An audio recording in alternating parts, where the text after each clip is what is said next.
Ayan mga kalamans, kakain po ako ngayon. Ito yung ulam ko.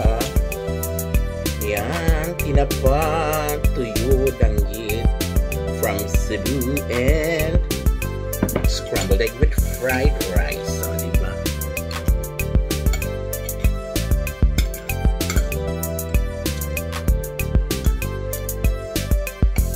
Simple breakfast. Sa mga kalaman, ito, pwede ko ito nakuha ko lang dun sa tabing bahay. Yung mga tanim pa yan nila dati, ngayon, hanggang ngayon meron pa. May nakita ako kanina doon, diba? Isa o isa. Dalawa. Diba? Ano siya? Malaki, maliit. Magkapatid. So yun mga kalaman. Nag-live kasi ako. Kanina pagkatapos dumating yung delivery. Deliver ng gas na order na mahirap na ubusan ng gas.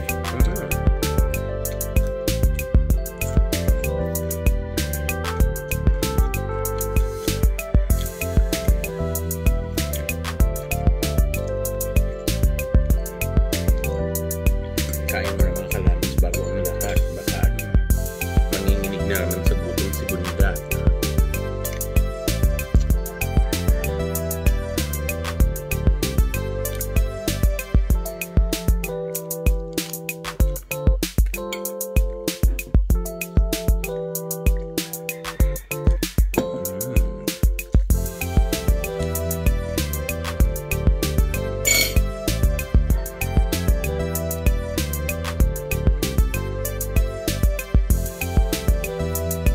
Himay-himay.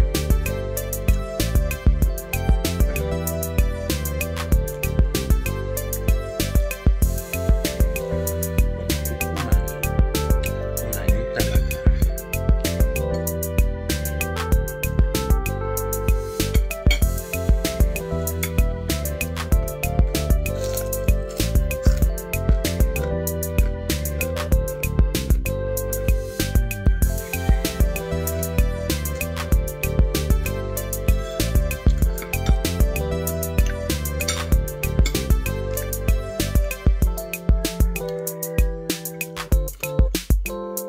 Buhay talaga mga kalaman.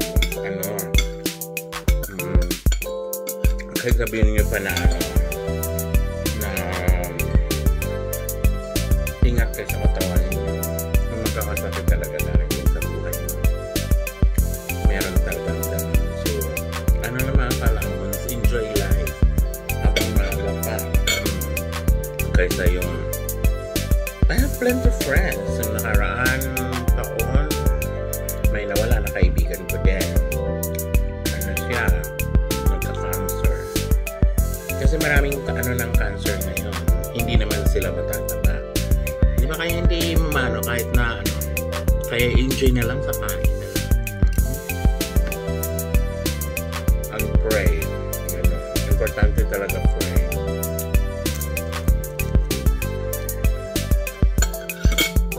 Kasi yung guide ka ng diet. Meron akong kaibigan na din siya.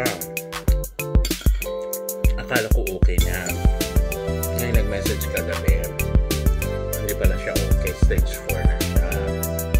So nasa hospital siya. Ngayon nakaratay. Ngayon may mga scammer pa. Nasa scam. Ginagamit yung para matingin ng So nag-message na sa akin kagabi. Yung wife daw. So ngayon ko nakapost nga doon yung niya nakaratay siya sa lang kasi katatapos lang niya sure and then nalaman nga rin niya na wala na yung isa namin kaibigan kasi kaibigan namin yung nagka-cancer yung nakaraan pero siya naman na ngayon kasi dati pharyngeal yata yung dito nose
Sa awa ng Diyos, sama talaga kasi ang ugali ko.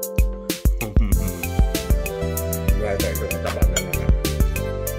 Hindi nag-iingat na. Ano yung doing ko eh?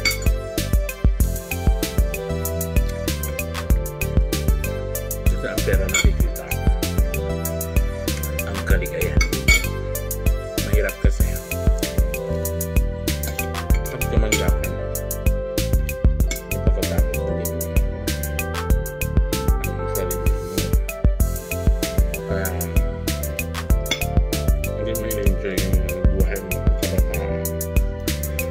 meron rin akong kakilala dito. Hindi nag-enjoy ng kabataan. Ngayon matanda na, hindi ka na mapakalapad ng malayo. May pera ka. But you enjoy your life? Kaya, kayo mga kalaki, enjoy lang.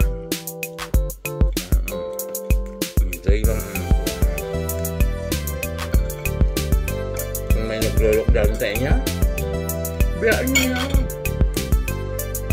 Kain nyo lang yan.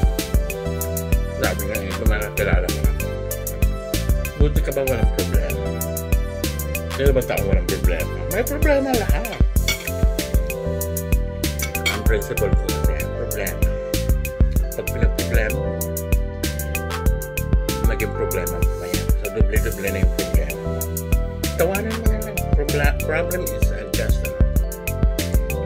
a trial in order for you to be in order para maging strength ka. Kaya pag may mga problema, just pray, pasalamat, and ask for guidance. Ganun talaga.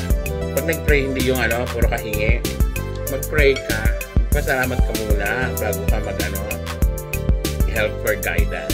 Not just kasi nga hindi naman lalapit sa iyo yung mga bagay-bagay.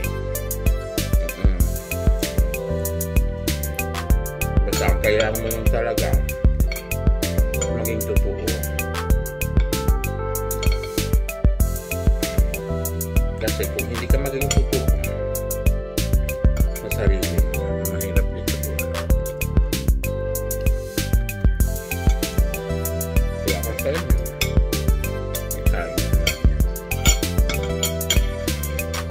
So life is life.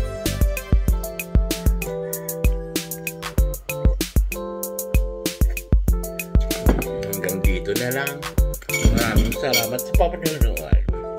Hanggang sa muli. Bye.